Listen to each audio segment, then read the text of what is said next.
If you wanna have fun, if you wanna be free, tune in to JusTV.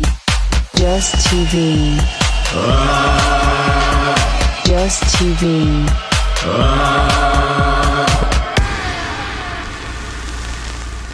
Welcome back to another episode of JusTV. This week we have very special guests and our friends Bg3nius and Man3faces.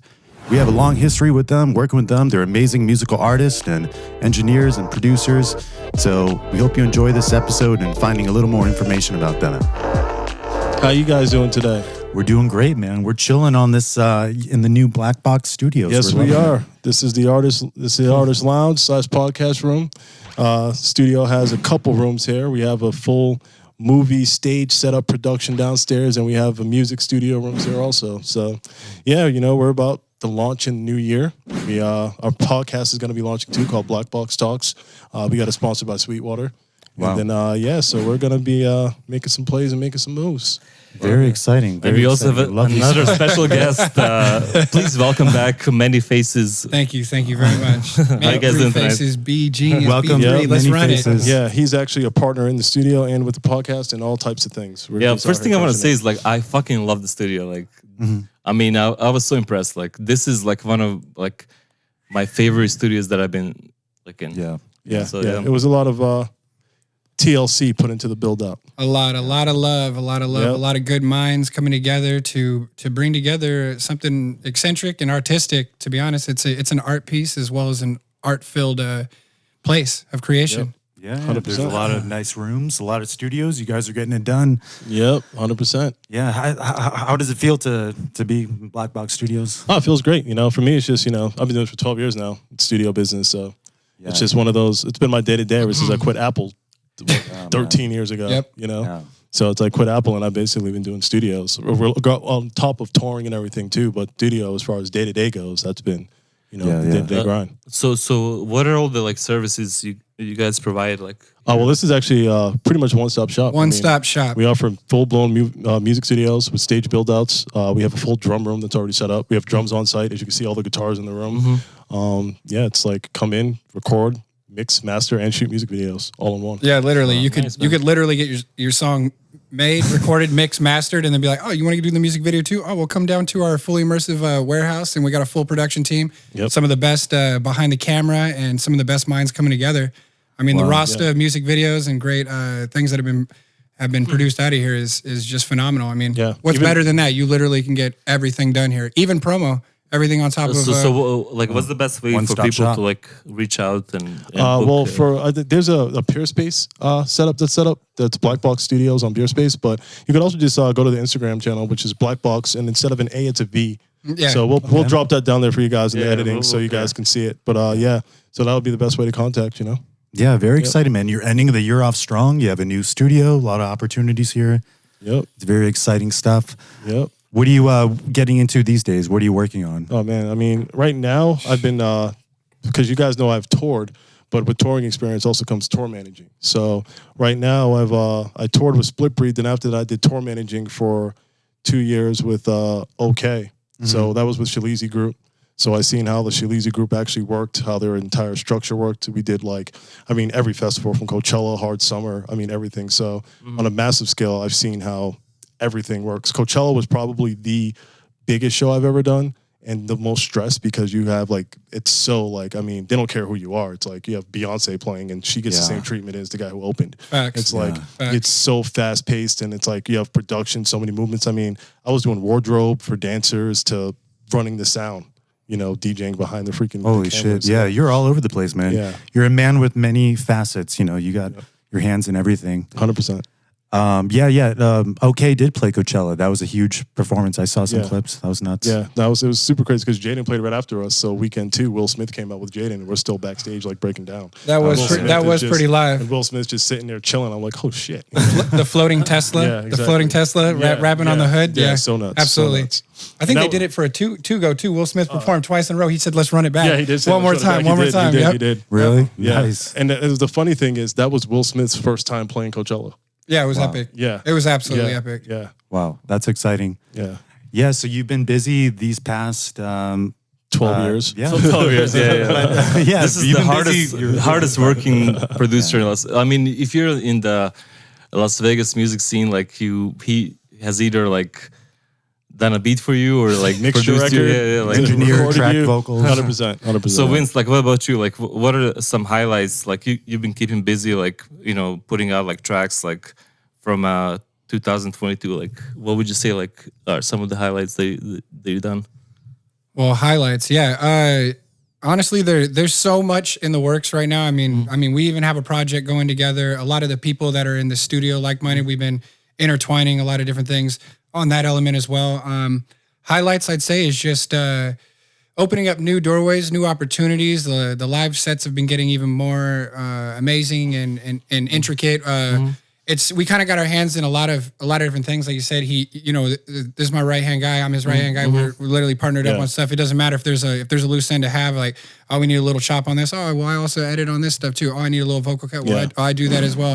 Or oh, we're gonna come in and we're just getting stuff done. Like I brought him in for a session that I did with OK one time. Nice. I gotta say, like we just did a show together with Man3faces in San Diego, and it was my first time actually, seeing your like live set, and I was so impressed. Like you were doing like so many different styles, like and actually like everything worked like so good together, and thanks. That was cool to perform with you guys. You were crushing on the ones and twos. I was so impressed how you memorized and came in, because I was worried the way I came in. It was just like the way we lined up. It was exciting, man. It was synchronicity. We had some serious eye contact. There was a couple. We were vibing. We shared a couple moments. Yeah, I got your number. I was gonna break it down. Are we talking? On that one. Yeah, that's just between us. Just saying. So I want to go back to Kyle. A few months ago, we released a song that we have done together, like a long time ago. It was called Infinite Hustle. Yeah. And it was under, like, is that your new alias, Bg3nius? Well, the thing is, like, Bg3nius is known as like engineer, because everybody knows DJ you for Split, so it's like that brand is kind of already established. So it's like a lot of people, so like people I engineer for years, like will sometimes find out like, oh shit, I didn't even know you made beats. So I'm just like, I need to have a separate brand, just because of brand identity. It's like, all right, engineer, I do so much shit. So I was like, I actually need to start separating these brands, because they technically are separate brands. So this year I started with the Bg3nius brand, which is pure production. So it's all the beats. Just all production. Exactly. So basically I was like, you know what? Like, I'm real big on what works business wise, and DJ Khaled, he brands it like he doesn't even DJ, but people think DJ because it's in his name, and he throws his name on stuff. So I was like, all right, you know what? Let me just brand it as a producer, even though I do a lot of hip hop and pop type records. I was like, let me brand it like EDM DJs do, where they brand the records with their name, where a lot of hip hop producers kind of don't do that. So I was like, you know what? Let me just bring this over to this world, since I've been here for fucking 10 years already. So like, let me just start a whole new brand, which is Bg3nius. Bg3nius. Sounds awesome. So this makes is sense. This is a track, Infinite Hustle. We did like with our old alias, Loud and Killer, like when we used to do like more like trap stuff. But the song is actually kind of house and hip hop. Yeah, like, I mean, my sound has always been EDM and hip hop. From the jump. And nice you guys like released. It was like earlier this year, like it was like a bass house hip hop track. Well, you did quite a few tracks, but that was we did. That was this one track, like something God. Rap God mode. That was the first one I did for the year. So that was with the Man3faces and the vocals. I fucking love that track. Like, No, I mean, we have some stuff popping, man. I mean, we have a track with Castlevania right now that we're working on that might be used for. Can't say what. Yeah, no disclaimers. But it's I could just tell you the title. It's like Phantom, so it's like concepts like Phantom of the Opera type style. Okay. But it's like it's super fire. So we've been working with Castlevania on that one. That's awesome. We got a couple of secret ones in the back burner. Had some big artists come through from Florida. Had some. It's been a lot of plays. Definitely. A lot of little plays. And for those that don't know, Castlevania used to be an EDM DJ producer who was signed to Mousetrap, but he trained with Steve Duda, the guy who made Serum. Shout out. And toured with Skrillex and Deadmau5 on the Mothership tour. But he quit music and has been doing movies now. So he did the theme song for the Golden Knights. Yeah. He scored John Wick 2, and Yeah. he's currently just finished John Wick 4. Yeah. And the new PlayStation VR that's not out. He scored the game that debuts with that VR headset. Yeah. So Need to say too, you remember we actually got to we got invited when he got invited out because they always skate out to his song, right? Yeah. And he We was- were all there at the Golden Knights game. Yeah, That we was were- so awesome. Yeah, all of this obviously, Yeah, we was we were all all there. there. Got to go up see him wind the up the bell bell. We in were the up at the castle. very top. It was Oh, I was like, yeah, he did do that. Yeah. I was like, that was sick. this is kind of lit right Yeah, now. You yeah, know what I yeah. mean? I mean, it's Isn't that cool? They use his song for the Golden Knights 100%. intro. Yeah. Every game for the past few years. Well, Las Vegas actually licensed the song, so like that song right now is in the process of becoming the official song for Las Vegas. Oh wow! Oh my Yeah, god! dude. yeah. It's already the official John Wick song. Yeah. And so you met Blvckbox on tour, I think. Yeah. I was actually touring with Split Breed. It was Warped Tour, and I don't even know when it was, but we did Warped Tour with him, and he just said he respected the work ethic. Like we'd be the last ones to Yeah. sleep, first ones up in the morning. No, good. Dude, you do have good work ethic. Yeah, You're you're about right. it. You're about Yeah. it. Because I remember like we just started like working at the same studio, and like after like you met with Castlevania, like he gave you like some pointers, became your became your mentor. Yeah, he was my mentor for like 2 years. I mean, the whole Free Energy project like, that we did. so with Split he Breed. gave me your like The album? Oh, I tell everybody that's when I became a real engineer. Yeah, because like, the he first brought thing, your game to like to a whole new level. I mean, the first thing he yeah. told me was like the first thing you need to do is forget all the dumb shit you learned on the internet, and I'm gonna teach you real shit. And I'll tell everybody out there right now, like, get a personal mentor. If there's somebody you want to work with, like, reach out to them too. Not everybody's reachable now. Like, nobody's unreachable. Like, if there's a person that you want to strive to work with, or whatever you get into the studios, grabbing coffee, you never know. Like we were on tour with the Castlevania, I never knew how to be in the studio, and Chris was at the studio learning actually how to do shit. You know what I mean? Like, I was okay before. I kind of knew what I was doing a little bit, but like that's when I was able to hone my skill, and I was fuck everybody up when it comes to a mix. Like, you know what I mean? Straight up. Yeah, well, like you said, the Castlevania, Steve Duda, meant little background there. But what's cool about you is I think we go way back. Yeah, way back. And the progress you've had year after year, your skill and what you can bring to the table, like it's very impressive. Yeah, I mean, you're killing it. The main mentality is just head down, hustle. You can always be better. Infinite hustle. Yep, 100%. Infinite hustle I bring. Infinite hustle I bring. 100%. Okay, so I want to like journey back to people that been in the music scene like in Vegas, kind of from the early days when EDM was like blowing up. Bass drop, Love Fall, bro. That was the first came one. out. Like to me, like that that EP was like honestly like. I mean, that was our Scary Monsters Night Sprite EP. Yeah, it was that was the one that like, because that was even before We Are One or anything. Like that was the very first project. You guys were like doing like something like new, like that. And shout out to Stellar and Calamity Noise at the time, because like he had a straight techno label, remember? And like everybody was giving him shit like, you're signing dubstep hip hop to a techno label. Yeah. You know what I mean? But that gave us, as far as local and like the city goes, because back then we were still local guys. Because it gave us clout. Shout out I feel like Stellar. we had I that. heard of you because Stellar. of that on the radio. Yeah, exactly. At Beauty Bar, your performance. So I feel like that EP like kind of like brought you like on the map, and then like you guys like started working like with like a lot of big artists like Excision. Well, honestly, that actually happened because of their cousin Joey Mo. They had a friend named Pete Fox, and Pete Fox came to the studio with a group called the Pegboard Nerds. And so That's right. with the Pegboard Nerds, we did a song that we weren't even really going to do at first because it was I called remember that. High Roller. No, before that it was We Are One.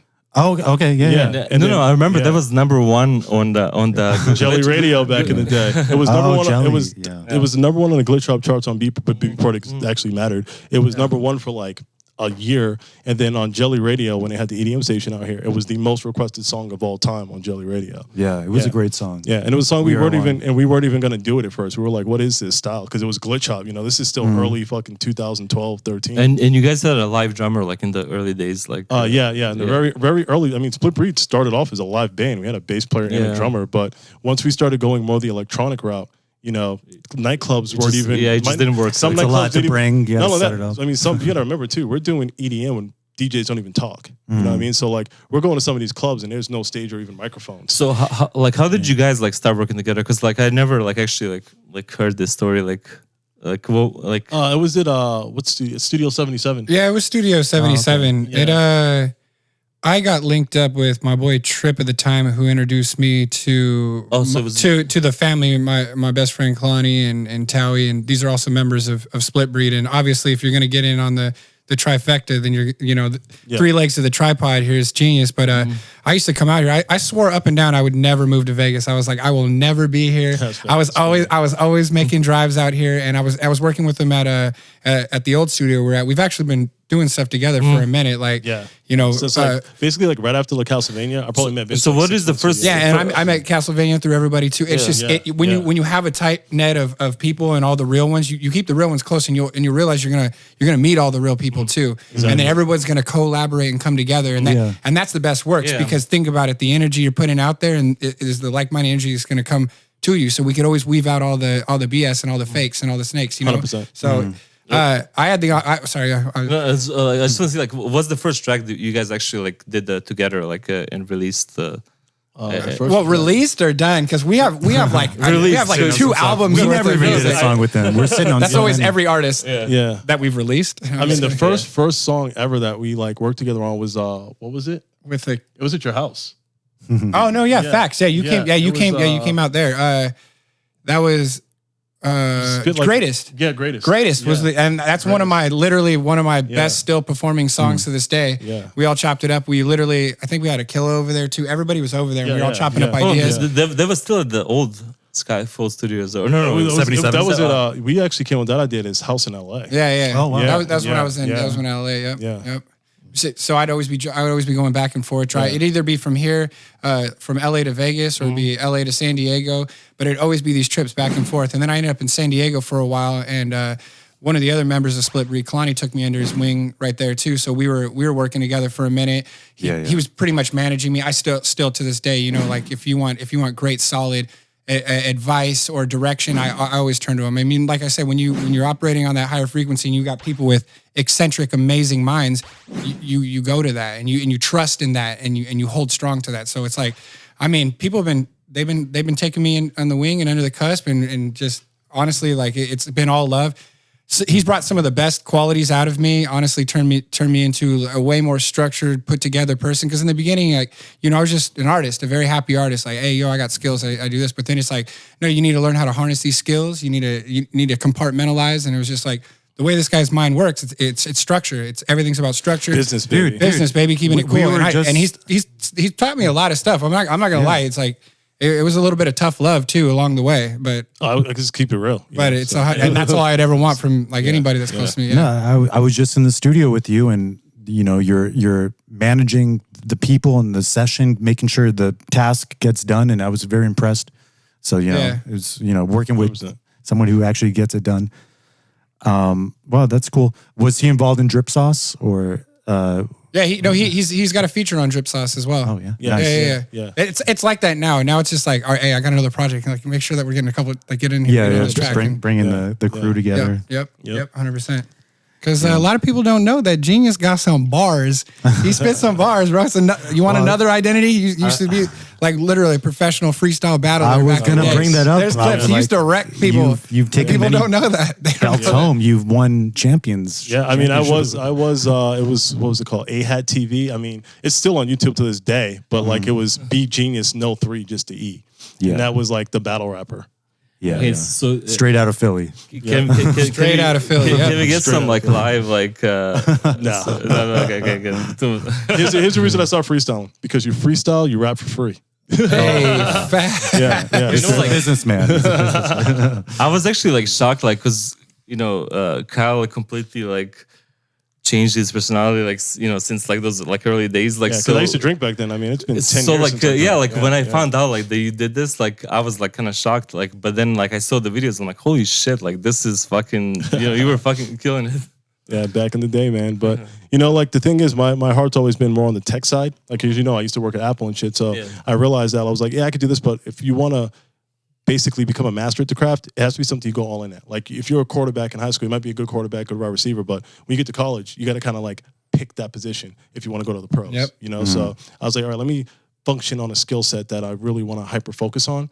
and the skill set was more engineering, technical side. And I didn't even realize what engineering was called until like 2014. Like, you know, before that I was like, all right, am I a producer? Am I a DJ? I didn't even know engineering was a thing. You know, I'm recording people, but I didn't know what it was called even. You know what I mean? Yeah. So once I kind of like honed in those tasks, and honestly, Pensado's place taught me what engineering was. Like before that, I even know what I was doing. I was like, oh shit, this is what I'm doing. So let me, you know, hyper focus on the skill, especially when it's making day-to-day money. You know, like shows sometimes come, you know, when COVID happened, a lot of people were screwed over because they lost live shows. But because I do engineering, I was able to set up remote sessions and still make remote sessions, and that business boomed and even got me connections with Cirque and other, you know, opportunities that presented itself. So instead of like having situations where you're like stuck, it kind of helps to be able to like, you know, pivot. You know, that's one thing with music. It's like you said, I started off battle rapping. If I chased and pursued battle rapping, I would have never been in Split Breed. They don't need another fucking rapper. They need a producer DJ. You know what I'm saying? Yeah. So it's 3 like, rappers. Exactly. No so producer. it's like it sometimes like, you know, your skill set that you may initially think that's your skill that's going to take you to the top. It might be something that you have a skill that's still your dream. You know what I'm saying? Like I'm still touring, I'm still fucking playing shows. I'm in a studio right now. So it's like, I'm still living my dream 100%. Yeah. But it wasn't the exact path that I might have thought when I was a child, you know? So it's like, it's a quote I heard the other day from, who the fuck was it? It was the president during World War II. The one after the one who dropped the bombs, Harry Truman. I can't think of his name right now, but he was a general, 5-star general in World War II, helped take over Germany. God damn it, I want to know his name to quote him. Whatever, we'll figure it out. We'll drop his name in the quotes. But long story short, the quote was this. It was, if you want to make God laugh, tell him your plans. Because your plans are useless, but planning is essential. So it's like, my dreams I do nothing but planning. But it's like, what your plans are fucking irrelevant. You're going to have to pivot. But the planning part is you still got to have the steps and, you know, structure to rise up that mountain. You know what I mean? But the path you plan to take is probably not going to be it. 100%. Yeah. So before we move on, like there's like one more point like I want to make. So on your first EP, Bass Drop Level, what is the first track? What was the first song? I don't even remember the first song. Well, it was the one with the Joey like on the vocals. No, because Bass Drop Level was the closing song. That was the title of the EP. Yeah. But that was the closer. That was definitely the closer. So that was yeah.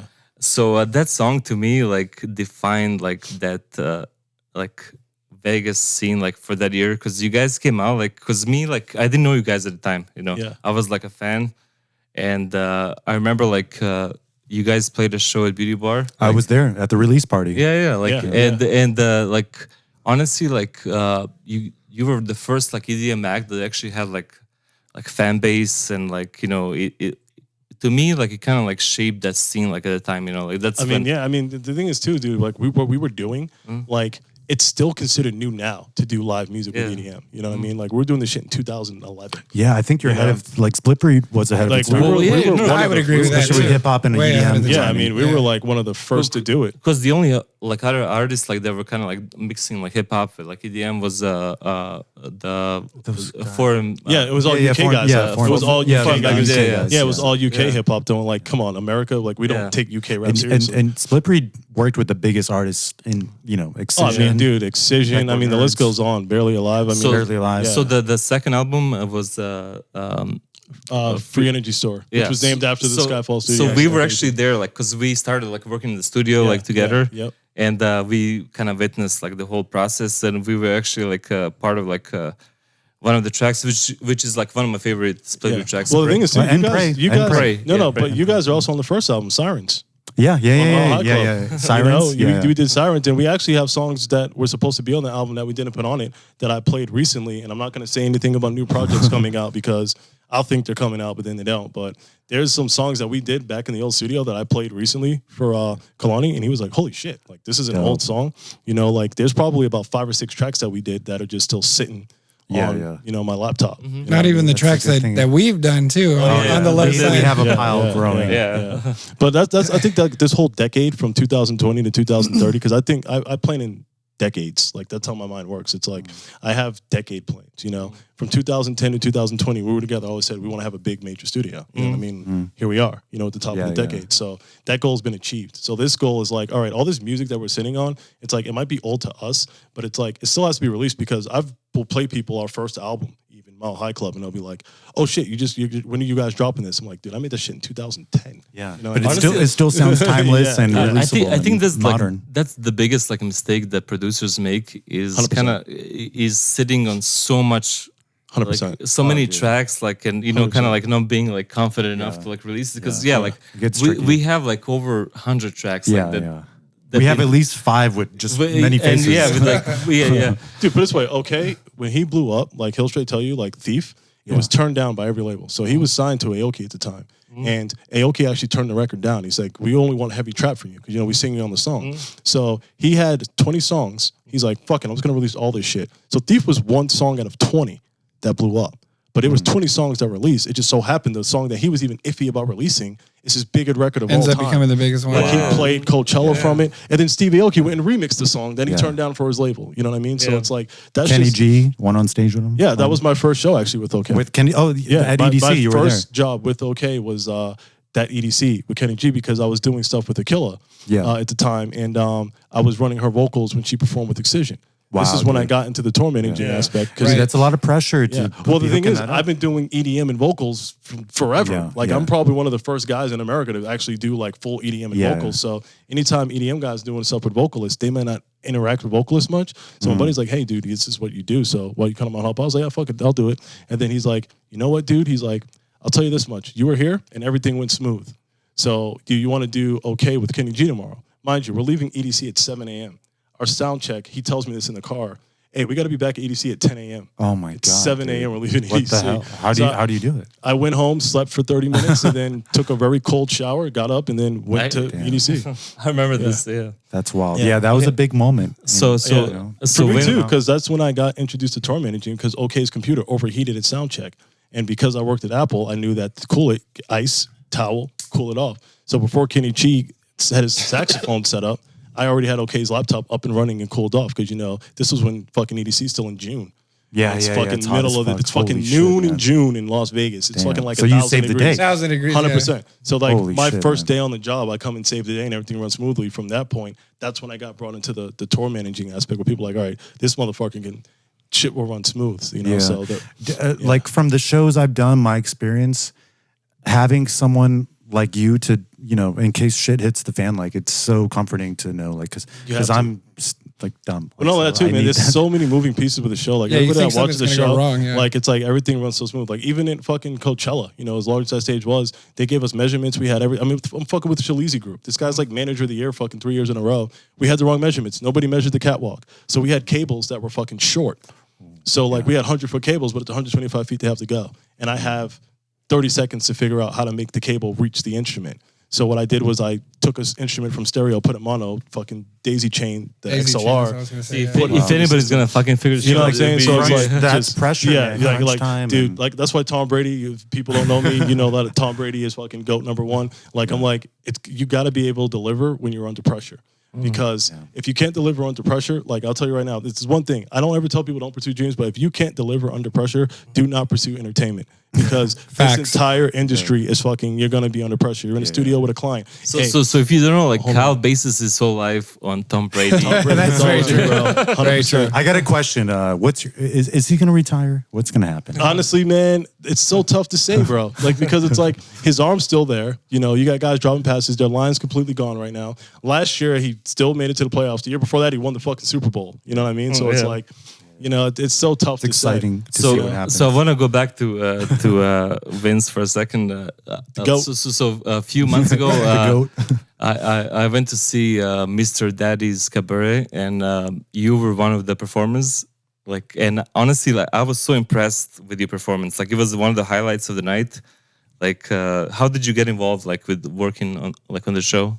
Like, well, again, it's just a bunch of mutual friends that come together, all thriving and chasing individual goals. But honestly, the simplest answer, what I'd have to say about all these questions about how these people, the music brings all of us together one way, shape or form. It's the music. And I mean, usually most of the musicians, it's the art aspect too. So we all kind of dabble with a little bit of everything, right? So Mr. Daddy, you know, he's such a outgoing, eccentric person. Like he's literally just you put a camera on this guy. You don't even have to have a camera on this guy. He's 24/7 go. He's legitimately 24/7 go. He's the real deal. So then he's like, oh, I'm gonna put together this show because you know he's live in like the Burning Man scene, and all of his group of friends and people that you come in the circle, they're crazy, eccentric circus act, like you know, burlesque and drag, like all types of weird stuff, right?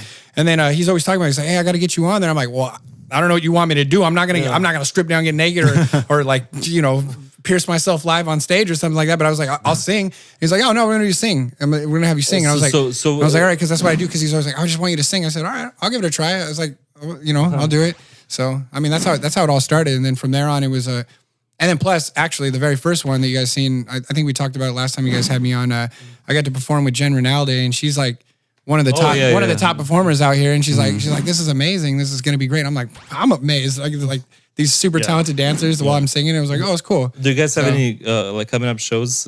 I know he's doing a lot of stuff. I'm not really sure. As far as shows, I know right now, I can mention it. It's not set in stone. Well, actually, it is kind of set in stone. Long story short, there's a guy named Mobius 8. Oh yeah, New Year's. Okay. So Mobius 8, I've been working with him for a while now. When I was working with Aquila, she was working on it was a hip hop opera project with like the lead soprano from Cirque du Soleil. Right. Yeah, okay. so like we actually worked on an entire album that I wrote. So yeah, like I actually want to was hear he involved? Mobius 8 or Yeah, no, Mobius 8's like he's the right hand for the guy who founded Cirque. So like it's Mobius 8 and then Guy Liberté. But like Mobius 8, like I mean this dude, you want to talk about resumes? I mean this guy DJ'd for Yes, Madonna. Yeah, Madonna, CeeLo, like I mean this guy's been doing stuff since like the 90s, you know what I mean? As of right now for mentors, he's actually my current mentor right now. I mean he put it this way, he DJ'd for NSYNC on their Farewell Stadium tour. You know what I mean? And like his device that he invented, this laser controlled sound like device. So that moves with the instruments, right? Yeah. So I was actually working with him for his New Year's set. Okay. Week. So it's so I was just working with I think is it Area 15? Yeah, Area 15. Okay. Yeah, Area 15. Cool. Yeah, we were talking about what we're gonna do. He gave me a private showing years back in a warehouse, and he it was amazing. Mobius 8. Yeah, and dude, he upgraded it now. I went with him and like helped him do some things with sound and shit like that. So it's pretty nuts now. Shit. But he was trying to do a lot more live vocals because the Delaron project, this was already set. So Cirque was gonna do the album and make him with Delaron a touring Cirque act. But then COVID hit. So we did this before pre-COVID. So now COVID's over, I'm not sure what's gonna happen with the album. I mean, there's one song that's released called Parabellum, which is fire as fuck. But he wants to work with Vince because he likes he likes your rock stuff when you do your like rock style. Yeah, so he wants to kind of do that sound over dubstep. You know what I mean? So it's pretty sick the project that'll be coming out of that one. That's super excited for that. Yeah. So we have a track coming out with Vince Man3faces called Dubai, and it's gonna be actually featuring Split Breed. And there will be some new Split Breed music coming out. I'm not gonna let these 100 songs on my computer. 2023, expect it. There's fucking 4 albums on my laptop. Let you guys know. We don't have a date yet, but I have Mile High Club Part 2. Yes, Mile High Club Part 2 exists. It's just think of it like this: Split Breed's kind of like Avatar. You know, it might be a fucking while before you get that second series. Yeah, you can't. Hey, but when you do. Okay, so I just found out there's a documentary on Tom Brady on Netflix. Yes. That you guys like have a song. Yes, we do. Tom versus Time. Yeah, the golf scene. Okay, so one of the highlights of my. We don't talk about highlights. So this being like one of the the people that you admire and like respect 100%. The most. How does that feel like? Actually, I'll be honest with you, bro. Like those are like one of those like small victories where it's just like. Size wise, like people like whatever, you know, but like for me personally, it's like, yo, all the motherfuckers in the world that have quarterbacked, that get documentaries, he used our song. Dude, that's because when I saw that, it's Tom versus Time too. It's like people doubting him, you know, like, and the reason why I'm so happy with Tom Brady, I was the first Tom Brady fan. Before all these motherfuckers in Boston be like, oh, we always rode with Tom. Dude, everybody was like, put Bledsoe back in. I know this might date me, but whatever. But I remember his first game and I was like, he's going to be one of the greatest quarterbacks ever. And here I am fucking 20 years later. He's the best quarterback. So to call that day one fan. To call that at fucking like 13 years old, you know what I'm saying, and fucking still in school, you know what I mean? Like, and to see that actually happen, to be able to call that at a young age, just to recognize those things, I'm like, all right, I can recognize, like, whether it just gives me a validation of being able to recognize greatness in others too. Because like, that's why I engineer. Like most of the stuff I do and a lot of my success I feel comes from the fact that I've moved out of my own way. Like being a rapper, it's kind of like you're the forefront, you're this, you're that. But all my successes come from helping others. You know what I mean? Like engineering is helping a person get their sound, get their song to the finish line. You know, DJing for MCs is running the audio, doing the tech stuff for the MCs. So like, being more in that support role has been more of my success. And you know what, like, and that's what like I love about you. Like you, like, okay, for example, like your big turning point was, you know, like after the Warped Tour, like you worked closely with Castlevania, and he passed on like a lot of like knowledge to you. Dude, honestly, that was a life changing. Yeah, and so what you did is like you took that knowledge and you worked with so many artists like in the local scene, and you passed it on, and you know, like. 100%. And, yeah, like, and 100%. that's why like a lot of people are, you know, yeah. like, I mean, the thing is, like, even when I moved, like, I've always been a team first person. You know, like just like Tom Brady, it's the team before anything. You know, what Absolutely. I mean? Like, because you can only accomplish so much by yourself. But like the people that I look up to, and like, you know, even in other businesses, you know, they're like, the most important thing is having the right team. Yep. You know, you could be in a fucking garage, which is where Split Breed started, in a garage. I mean, technically, I started in my living room in my friend's living room, you know, but you know, then we were in a garage, then the garage turned into an actual office, and now here we are. You know what I mean? So it's like, you know, and that was no given. You know, I came to Las Vegas with $100 and a one-way trip ticket. You know? Wow. Like, you know, so it's like, it's just straight grind and perseverance. Like, yeah, man, it's you know, because I think we go, you know, we definitely go way back. And I was gonna bring up too. I think the very first time I ever met you was at this Hypnotic Lounge.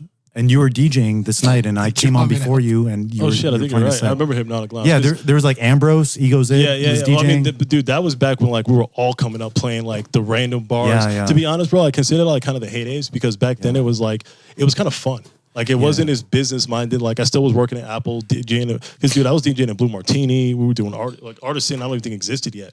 We started at Hypnotic Lounge, you know. Probably not, because that spot doesn't even exist. So at that Exactly. time, were you Split Breed? Yeah, I've been Split Breed. I've been Split Breed. When I actually hit the scene, I was Split Breed. So it was battle rapping, and then after that, I was like, this ain't what I want to do. I entered a beat battle in 2010, and Kalani was there. And then I remember hearing you tell me the story. I won the beat battle. Is that on YouTube? You know what? They took the beat battle down. You know why? Because motherfuckers know I won it. But the judges were like, oh, this guy, they just gave it to the other dude, but Kalani came up to me afterwards and was like, yo, you had the best beats in this whole fucking competition. Wow, that's how you met Kalani? Yeah, that's how I met Kalani. Wow, yeah, damn. Yep. That's amazing, because I met you, like, the first time I heard of Split Breed and you were probably on the radio when you released... We Are One. I mean, that's when we did We Are One, that's what actually broke us from just being, like, local artists, because then we started getting recognized and we got booked in Atlanta. Because the Pegboard Nerds, and that just came from hustle. We saw Pegboard Nerds got booked. Actually, I went to your show like in Atlanta. Like, you did. I picked you up from the airport. And honestly, like I was really impressed. Like you guys like had like really solid like fan base. Like, you know, like our biggest fan base is actually in Atlanta. Yeah, which to me, like I just kind of flew out. Like, you know, they're like, you know, we're friends. Like, and I'm like, they're like, oh, we were playing, you know, in Atlanta. Like, so it came out. The show was sold out. Like, you guys, you know, put on an amazing show. Like, it was, and one of our friends, like, that's one of my best memories with Jordan Stevens, which was a close friend of all of ours. And my brother. And he also showed up, like, Yeah, it was a big part of Warped Tour. Dude, he followed us. I still, to this day, I don't know how the fuck he did it, but he followed us for 7 stops in Florida, where we were like on the most brutal part of the tour, and like drove and followed the bus and recorded, helped us the entire day. And this is the leg of the tour, mind you, that I fucking had heat stroke and passed out. Wow. Like type shit. So, and he was there to fucking catch me. But you know, like, he was one of the following guys that was there from beginning, and like two people from the city that he supported was Split Breed and us. 100%, and 100%. like, it's when we were like nobody, like, you know. 100%. Dude, I walked into his office with an iPad and was like, you should put us at Buddy English because we're dope. And he was like, dude, I respect the balls on you, bro, because you just fucking walked into the fucking Hard Rock with an iPad and fucking made his sales pitch. So Vince, let me go back to you for a second. That brings back memories. We're wrapping up 2022. Like, what, like, do you have any New Year's resolutions? Like, what can people expect from Man3faces in the upcoming year? 2023. Like any plans, like, you know... Just expanding everything that I'm a part of right now. You're just going to see a greater, better version of myself. You're going to see me constantly topping myself. Some shocking collaborations. a lot is in the works right now. I've definitely I know you have like a lot of tracks. Like is there like maybe a Just Cuz will finally come out. finally too, like, definitely more shows. I mean, I mean, me and Vince too. We like because same stuff. We run it together. Yeah, because a lot of people might not know this, but Split Breed, we did a thing as a joke. It's called Coin Bros. And that part. We recorded this song, and I remember saying this. I said, we're doing this as a joke, but watch this blow up, be our biggest song ever. So we did a song called BTFD, and Towie mentioned McAfee in the song. At the time, I remember that, McAfee reached out to him on Twitter, hit him up, and next thing you know, we're these huge dudes in crypto because McAfee just hopped in our second music video ever we're doing for this crypto project that we just made. So honestly, like I remember like, you know, hearing about this in the beginning, like, and it was a fucking joke, but like I had no idea like this thing was gonna fucking blow up. Like I literally called it. Just like I called Tom Brady. I said, watch the shit blow up just because it's like we didn't care and it was just funny and it was in such a weird space. So it's like, and a lot of dudes, so many opportunities. And it made the documentary on Netflix on top of it all. The video itself is in the so you fucking part of two documentaries. That's fine. It's just educate yourself. I mean, a lot of people think crypto is a joke or whatnot, and they don't understand. They don't do diligence to do the research, but it is not a joke. Like even me, who's been involved in crypto since like 2017, 2018, when because of the crypto music that we do, I was invited over to Dubai because Kalani was on a yacht with all these billionaires and decided to play the music. They're like, yo, we like that. Fly him out tomorrow. Dude calls me and I'm literally flying to Dubai the next day. And when I went over there, bro, I realized that America's just one market. So just because our news shows and our TV shows says crypto's dying, we don't really rule the rest of the world and how they work. So in the Middle East, like, dude, you go to Burger King and fucking buy a Big Mac with Bitcoin and shit. Like, it's embedded into their day-to-day use. Yeah, that and several other coins. And this brings me back to Dubai. It's upcoming track that we have is Split Breed and Man3faces coming out early this year. Make sure you guys are like looking up. It is. Honestly, like, hey, I want to thank you guys so much for fucking being part of like JusTV. Like, and definitely, man. Like, I'm so happy. Like, we're here at the Blvckbox Studios. This place is fucking amazing. And then like, I do want to drop this. I have Flavor Flav just landed a deal with TikTok, and I have some tracks dropping with him for the TikTok collab that he has. So he's gonna basically how we had like House of Love on VH1. TikTok just signed him to do exclusive TikTok videos for TikTok. That's major. Yeah. So and I'm actually all over that project because I had to battle 7 engineers on a mixdown for one of the records, and then I landed that record on the mixdown, and then I landed the remix. So if you wanna hear more about this, make sure you watch JusTV because we're gonna have a part 2 episode of this. There's so much more to talk about with Bg3nius. We'll just be interviewing you. We'll interview you next time. But I do want to just do a couple shout outs. I want to shout out Flavor Flav, La Castlevania, you know, all the big homies, Mobius 8, who's been a mentor to me, Killa, Man3faces, everybody at Team at Blvckbox, Jesse, Kung Pao, who's been fucking killing the game behind the scenes. You know, like, behind the scenes, man, that's what makes everything fucking move. Absolutely. You know, like it takes a team. You can't do this shit alone. Yeah, this is a long time in the making, and many more to come. What's the best place people can follow you at? Right now, I just say Bgenius, beatgenius.com because I even killed the website for Bgenius because I'm really wanting to brand Beat Genius because like we're not getting into it. We'll get into it in part 2. Yeah. But like crypto, NFTs, like that whole space. Like I mean, my fucking image is literally an NFT. You know what I mean? Facts. So like, it's the same question. Yeah, no, absolutely. I mean, I go by Crypto Face in the crypto world. So I mean, and me and him likewise have done. We've won pretty much to get crypto. So we've gotten allocations. Allocations and whatnot. They'll be like, do a competition about their coin, and we'll just make a song about their coin. And we're like, all the time. Like we've pretty much won every competition.